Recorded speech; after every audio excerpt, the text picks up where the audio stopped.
ಆತ್ಮೀಯ ವಿದ್ಯಾರ್ಥಿಗಳೇ, ನಿಮಗೆಲ್ಲರೂ ಈ ದಿನದ ತರಗತಿಗೆ ಸ್ವಾಗತ. ನಾವು ಈ ಹಿಂದಿನ ಅವಧಿಯಲ್ಲಿ ಇತಿಹಾಸ ಪರಿಚಯ ಪಾಠದ ಕುರಿತು ಅಧ್ಯಯನ ಆರಂಭಿಸಿದ್ದು.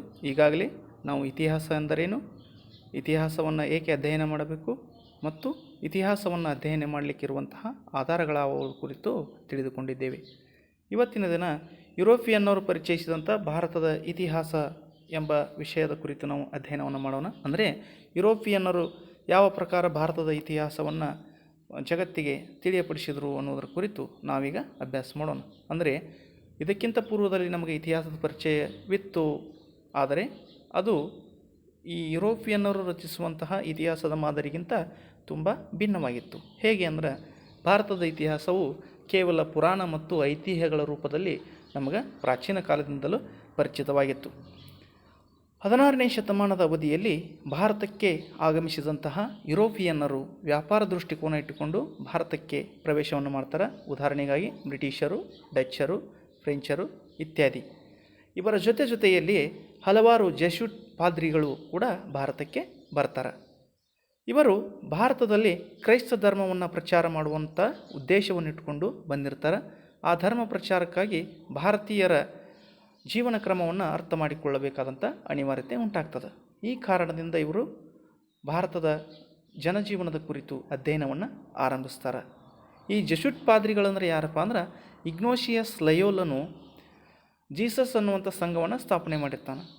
ಆ ಜೀಸಸ್ ಸಂಘದ ಪುರುಷ ಸದಸ್ಯರನ್ನು ಏನಂತ ಕರಿತೀವಿ ನಾವು? ಜೆಸ್ಯೂಟ್ ಪಾದ್ರಿಗಳು ಅಂತ ಕರಿತೀವಿ. ಇಂತಹ ಜೆಸ್ಯೂಟ್ ಪಾದ್ರಿಗಳಲ್ಲಿ ಆಗ್ರಾದಲ್ಲಿ ನೆಲೆಸಿದಂತಹ ಹೆನ್ರಿಚ್ ರೋತ್ ಎಂಬಾತನು ಕೂಡ ಒಬ್ಬ. ಈತ ಭಾರತಕ್ಕೆ ಇಂದಿಗೆ ಸುಮಾರು 350 ವರ್ಷಗಳ ಹಿಂದೆ ಬಂದು ನೆಲೆಸಿದ್ದು. ಆ ಒಂದು ಅವಧಿಯಲ್ಲಿ ಸಂಸ್ಕೃತ ವ್ಯಾಕರಣವನ್ನು ಲ್ಯಾಟಿನ್ ಭಾಷೆಯಲ್ಲಿ ಬರೀತಾನೆ.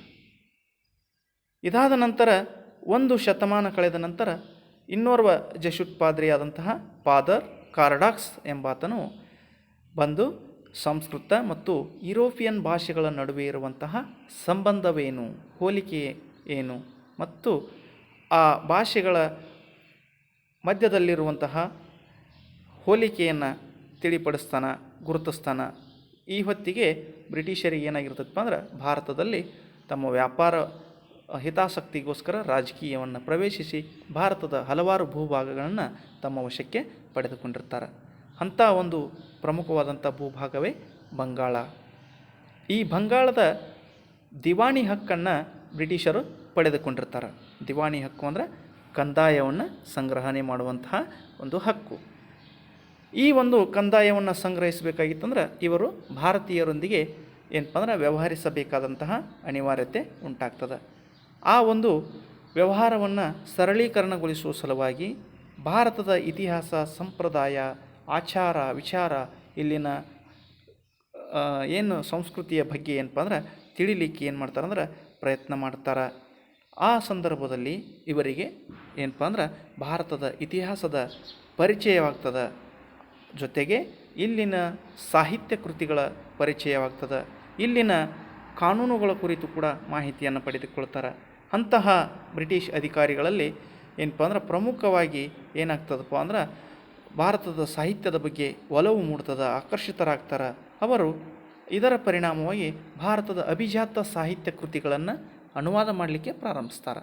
ಅಭಿಜಾತ ಸಾಹಿತ್ಯ ಅಂದರೆ ಪ್ರಾಚೀನ ಕಾಲದಲ್ಲಿ ರಚಿತವಾದಂತಹ ಕೃತಿಗಳಿಗೆ ಏನಂತ ಕರಿತೀವಿ ನಾವು? ಅಭಿಜಾತ ಸಾಹಿತ್ಯ ಅಂತ ಕರಿತೀವಿ. ಈ ಅಭಿಜಾತ ಸಾಹಿತ್ಯಗಳಲ್ಲಿ ಪ್ರಮುಖವಾಗಿ ಉದಾಹರಣೆಯಾಗಿ ಕೊಡಬೇಕಂದ್ರೆ ನಿಮಗೆ ಮನುಸ್ಮೃತಿ ಮತ್ತು ಭಗವದ್ಗೀತೆ ಈ ಕೃತಿಗಳು ಏನಾಗ್ತಾವೆ? ಇಂಗ್ಲೀಷ್ ಭಾಷೆಗೆ ಅನುವಾದಗೊಳ್ತಾವೆ. ಅನುವಾದ ಅಂದರೆ ಏನು? ಭಾಷಾಂತರ ಮಾಡುವುದು. ಅಂದರೆ ಮೂಲ ಭಾಷೆಯಲ್ಲಿರುವಂತಹ ಸಾಹಿತ್ಯವನ್ನು ಮತ್ತೊಂದು ಭಾಷೆಯಲ್ಲಿ ಯಥಾವತ್ತಾಗಿ ಬರೆಯುವಂಥ ಪ್ರಕ್ರಿಯೆಗೆ ಏನಂತ ಕರಿತೀವಿ ನಾವು? ಭಾಷಾಂತರ ಅಥವಾ ಅನುವಾದ ಅಂತ ಕರಿತೀವಿ. ಇನ್ನು ಭಾರತದ ಇತಿಹಾಸಕ್ಕೆ ಯುರೋಪಿಯನ್ನರ ಪ್ರಮುಖವಾದಂಥ ಒಂದು ಕೊಡುಗೆಯನ್ನು ನೀಡಿದಂಥ ವ್ಯಕ್ತಿ ಯಾರಪ್ಪ ಅಂದ್ರೆ ಸರ್ ವಿಲಿಯಂ ಜೋನ್ಸ್. ಇವರು ಬಂಗಾಳದಲ್ಲಿ ಸ್ಥಾಪಿತವಾದಂತಹ ಸರ್ವೋಚ್ಚ ನ್ಯಾಯಾಲಯದ ನ್ಯಾಯಾಧೀಶರಾಗಿ ಭಾರತಕ್ಕೆ ಬರ್ತಾರೆ. ಇವರು ಭಾರತೀಯ ಶಾಸ್ತ್ರದ ಅಧ್ಯಯನಕ್ಕೆ ಒಂದು ಮಹತ್ವದ ಹೆಜ್ಜೆಯನ್ನಿಟ್ಟು ದಿ ಏಸ್ಯಾಟಿಕ್ ಸೊಸೈಟಿ ಎಂಬ ಒಂದು ಸಂಸ್ಥೆಯನ್ನು ಕಲ್ಕತ್ತಾದಲ್ಲಿ, ಅಂದರೆ ಈಗಿನ ಕೋಲ್ಕತ್ತಾದಲ್ಲಿ ಏನು ಮಾಡ್ತಾರೆ ಅಂದ್ರೆ ಸ್ಥಾಪಿಸ್ತಾರೆ. ಭಾರತೀಯ ಶಾಸ್ತ್ರ ಅಂದರೆ ಏನಪ್ಪ? ಭಾರತೀಯ ಶಾಸ್ತ್ರ ಅಂದ್ರೆ ಭಾರತದ ಸಾಹಿತ್ಯ, ಇತಿಹಾಸ, ಸಂಸ್ಕೃತಿ, ಆಚಾರ ವಿಚಾರಗಳ ಕುರಿತು ಅಧ್ಯಯನ ಮಾಡುವಂಥ ಒಂದು ವ್ಯವಸ್ಥಿತವಾದಂಥ ಪ್ರಕ್ರಿಯೆಗೆ ಭಾರತೀಯ ಶಾಸ್ತ್ರ ಅಂತ ಕರೀತಾರೆ. ಈ ಒಂದು ಭಾರತೀಯ ಶಾಸ್ತ್ರದ ಅಧ್ಯಯನಕ್ಕೆ ವಿಲಿಯಂ ಜೋನ್ಸ್ರವರು ಪ್ರಮುಖವಾದಂತಹ ಒಂದು ವ್ಯವಸ್ಥೆಯನ್ನು ನೀಡ್ತಾರೆ. ಅಂದ್ರೆ ಒಂದು ಸಂಘಟನೆಯನ್ನು ರೂಪವನ್ನು ಕೊಡ್ತಾರೆ. ಅದು ಯಾವುದಪ್ಪ ಅಂದ್ರೆ ದಿ ಏಷ್ಯಾಟಿಕ್ ಸೊಸೈಟಿ.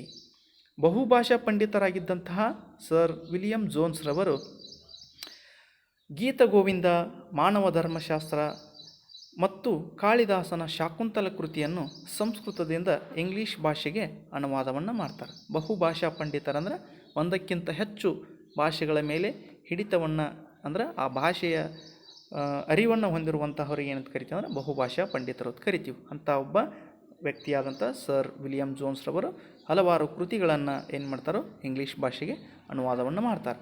ಇನ್ನು ಮತ್ತೋರ್ವ ಪ್ರಮುಖ ಪೌರಾತ್ಯವಾದಿ ಯಾರಪ್ಪ ಅಂದ್ರೆ ಮ್ಯಾಕ್ಸ್ ಮುಲ್ಲರ್. ಇವರು ಪೌರಾತ್ಯವಾದಿ ಅಂತ ಕರೀತಾರೆ. ಯಾಕಂದ್ರೆ ಪೂರ್ವದ ದೇಶಗಳ ಕುರಿತು ಏನಪ್ಪ ಅಂದ್ರೆ ಆ ದೇಶದ ಇತಿಹಾಸ ಮತ್ತು ಅಲ್ಲಿನ ಸಂಸ್ಕೃತಿಯ ಬಗ್ಗೆ ಒಲವನ್ನು ಹೊಂದಿರುವಂಥವರಿಗೆ ಪೌರಾತ್ಯವಾದಿಗಳು ಅಂತ ಕರೀತಾರೆ. ಅವರಲ್ಲಿ ಪ್ರಮುಖರಾಗಿರುವಂತಹ ಮ್ಯಾಕ್ಸ್ ಮುಲ್ಲರ್ ಅವರು ಜರ್ಮನಿಯವರಾಗಿರ್ತಾರೆ. ಇವರು ಭಾರತದ ಇತಿಹಾಸವನ್ನು ಅಭ್ಯಸಿಸಿ sacred book of the East ಎಂಬ ಹೆಸರಿನಲ್ಲಿ ಸುಮಾರು 50 ಸಂಪುಟಗಳನ್ನು ಏನು ಮಾಡ್ತಾರೆ ಅಂದ್ರೆ ಬರೀತಾರೆ. 50 ಸಂಪುಟಗಳಂದ್ರೆ 50 ಭಾಗಗಳಲ್ಲಿ sacred book of the East ಅನ್ನುವಂತಹ ಹೆಸರಿನಿಂದ ಇಂಗ್ಲೀಷ್ ಭಾಷೆಯಲ್ಲಿ ಸುಮಾರು 50 ಸಂಪುಟಗಳ ಪುಸ್ತಕವನ್ನು ಏನು ಮಾಡ್ತಾರೆ ರಚಿತವನ್ನು ಮಾಡ್ತಾರೆ. ಇನ್ನು ಇನ್ನೋರ್ವ ಸ್ಕಾಟ್ಲ್ಯಾಂಡಿನ ಇತಿಹಾಸಕಾರರಾದಂಥ ಜೇಮ್ಸ್ ಮಿಲ್ ಅವರು ಕೂಡ ಹಿಸ್ಟರಿ ಆಫ್ ಇಂಡಿಯಾ ಎಂಬ ಹೆಸರಿನಲ್ಲಿ 6 ಸಂಪುಟಗಳ ಭಾರತದ ಇತಿಹಾಸವನ್ನು ರಚಿಸ್ತಾರೆ. ಆದರೆ ಮ್ಯಾಕ್ಸ್ ಮುಲ್ಲರ್ ಆಗಲಿ ಜೇಮ್ಸ್ ಆಗಲಿ ಇವರೆಂದು ಭಾರತಕ್ಕೆ ಬಂದಿರಲಿಲ್ಲ. ಕೇವಲ ಸಾಹಿತ್ಯ ಕೃತಿಗಳನ್ನು ಅಧ್ಯಯನ ಮಾಡಿ ಅವುಗಳ ಮುಖಾಂತರ ಭಾರತದ ಇತಿಹಾಸದ ಕುರಿತು ಗ್ರಂಥಗಳನ್ನು ರಚಿಸ್ತಾರೆ. ಇನ್ನು ಇನ್ನೋರ್ವ ಪ್ರಮುಖವಾದಂತಹ ಯುರೋಪಿಯನ್ ಆದಂತಹ ಫ್ರೆಂಚ್ ಮಿಷನರಿ ಅಬೆ ಡುಬಾಯ್ಸ್. ಈತ ಶ್ರೀರಂಗಪಟ್ಟಣ ಬಳಿಯ ಗಂಜಾಮ್ಗೆ ಬಂದು ನಿಲ್ಲಿಸಿ ಸ್ಥಳೀಯ ಸಂಸ್ಕೃತಿಯನ್ನು ಅಳವಡಿಸಿಕೊಂಡು ಸ್ಥಳೀಯ ಜನರೊಂದಿಗೆ ಬೆರೆತು ಭಾರತದ ಸಂಪ್ರದಾಯಗಳನ್ನು ಆಚರಿಸಿ ಇಲ್ಲಿಯೇ ಬದುಕಿ ಏನಪ್ಪ ಅಂದ್ರೆ ಸನ್ಯಾಸಿಯಂತೆ ಜೀವನವನ್ನು ಸಾಗಿಸ್ತಾರೆ. ಇಲ್ಲಿನ ಜನರು ಇವರನ್ನು ದೊಡ್ಡ ಸ್ವಾಮಿಯವರು ಎಂದು ಕೂಡ ಕರೀತಿರ್ತಾರೆ.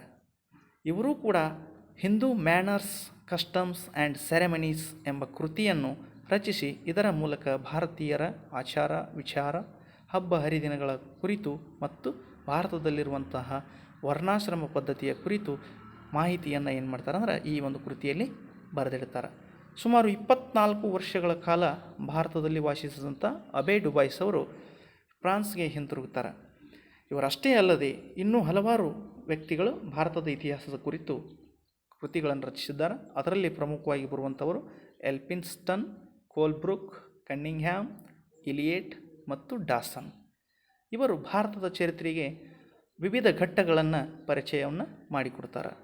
ಇದರ ಜೊತೆಗೆ ಫ್ರಾನ್ಸಿನ Buchanan, colonel Wilks, Mackenzie, BL Rice, Fleet ಮುಂತಾದವರು ಯುರೋಪಿಯನ್ನರು ಕರ್ನಾಟಕದ ಚರಿತ್ರೆಗೆ ರಚನೆಗೆ ಕೂಡ ಅಮೂಲ್ಯವಾದಂತಹ ಆಧಾರಗಳನ್ನು ಸಂಗ್ರಹಿಸುವಲ್ಲಿ ಅಂದರೆ ಶಾಸನಗಳನ್ನು, ಕೈಪಿಯತ್ತುಗಳನ್ನು, ಕೈ ಬರಹದ ಪ್ರತಿಗಳನ್ನು ಏನು ಮಾಡ್ತಾರೆ ಅಂದರೆ ಹಸ್ತಪ್ರತಿಗಳನ್ನು ಸಂಗ್ರಹಿಸಿ ಅವುಗಳ ಮೂಲಕ ಇತಿಹಾಸವನ್ನು ರಚಿಸುವಲ್ಲಿ ಪ್ರಮುಖ ಪಾತ್ರವನ್ನು ವಹಿಸ್ತಾರೆ. ಇದರ ಜೊತೆಗೆ ಭಾರತದ ಸಮಕಾಲೀನ ಘಟನೆಗಳನ್ನು ಕೂಡ ಒಂದು ವ್ಯವಸ್ಥಿತವಾದಂಥ ರೀತಿಯಲ್ಲಿ ದಾಖಲೆಯನ್ನು ಮಾಡ್ತಾರೆ. ಹೀಗೆ ಭಾರತೀಯರಿಗೆ ಹೊಸ ಮಾದರಿಯ ಚರಿತ್ರೆಯನ್ನು ನೋಡುವ ಅಂದರೆ ರಚನೆ ಮಾಡುವಂತಹ ಪ್ರಕ್ರಿಯೆಯನ್ನು ತಿಳಿಸಿಕೊಡುವುದರಲ್ಲಿ ಯುರೋಪಿಯನ್ನರು ಸಫಲರಾಗ್ತಾರೆ. ಈ ಮೂಲಕ ಭಾರತೀಯರ ಇತಿಹಾಸ ರಚನೆಯ ಆಲೋಚನಾ ಕ್ರಮವನ್ನು ಬದಲಾಯಿಸುವಂತಹ ಕೀರ್ತಿ ಯಾರಿಗೆ ಸಲ್ತದಪ್ಪ? ಯುರೋಪಿಯನ್ನರಿಗೆ ಸಲ್ತದ. ಅಂದರೆ ಭಾರತದ ಇತಿಹಾಸದ ರಚನೆಯು ಪ್ರಾಚೀನ ಕಾಲದಿಂದಲಿದ್ದರೂ ಸಹಿತ ಒಂದು ವ್ಯವಸ್ಥಿತವಾದಂತಹ ವೈಜ್ಞಾನಿಕವಾದಂತಹ ಅಧ್ಯಯನ ವಸ್ತುಗಳ ಕೊರತೆ ಇದ್ದಂಥ ಸಂದರ್ಭದಲ್ಲಿ ಯುರೋಪಿಯನ್ನರು ತಮ್ಮ ಸ್ವಹಿತಾಸಕ್ತಿಗೋಸ್ಕರ ಭಾರತಕ್ಕೆ ಬಂದಿದ್ದರೂ ಸಹಿತ ಭಾರತದ ಇತಿಹಾಸ ರಚನೆಯ ಕ್ರಮವನ್ನು ಏನಪ್ಪ ಅಂದ್ರೆ ಬದಲಾಯಿಸುವಲ್ಲಿ ವೈಜ್ಞಾನಿಕವಾಗಿ ನೆಲೆಗಟ್ಟಿನಲ್ಲಿ ತೆಗೆದುಕೊಂಡು ಹೋಗುವಲ್ಲಿ ಯಶಸ್ವಿಯಾಗಿದ್ದರು ಅಂತ ನಾವು ಹೇಳ್ಬೋದು. ಇಷ್ಟು ಏನಪ್ಪ ಅಂದ್ರೆ ಭಾರತದ ಇತಿಹಾಸದ ರಚನೆಯಲ್ಲಿ ಯುರೋಪಿಯನ್ನರು ಏನು ನೀಡಿದಂಥ ಕೊಡುಗೆಗಳಾಗಿರ್ತವೆ. ಇನ್ನು ಇವತ್ತಿಗೆ ಈ ಒಂದು ಅವಧಿಯೊಂದಿಗೆ ಇತಿಹಾಸ ಪರಿಚಯ ಪಾಠ ಮುಕ್ತಾಯವಾಗ್ತದೆ. ಮನೆಯಲ್ಲಿ ನೀವು ಈ ಒಂದು ಪಾಠವನ್ನು ಓದಿ ಅದರಲ್ಲಿರುವಂಥ ಪ್ರಮುಖ ಅಂಶಗಳನ್ನು ಬರೆದು, ಅಂದರೆ ಹಲವಾರು ಕೃತಿಗಳನ್ನು ಮತ್ತು ಅದರ ಕೃತಿಕಾರರನ್ನು ಹೆಸರಿಸಬೇಕು. ಜೊತೆಗೆ ಈ ಪಠ್ಯದ ಅಭ್ಯಾಸವನ್ನು ಬಿಡಿಸಿ ನಮಗೆ ವಾಟ್ಸಪ್ ಮೂಲಕ ಏನು ಮಾಡಬೇಕಂದ್ರೆ ಗೃಹಪಾಠವನ್ನು ಮಾಡಿ ಕಳಿಸಬೇಕು. ಎಲ್ಲರಿಗೂ ನಮಸ್ಕಾರ, ಧನ್ಯವಾದಗಳು.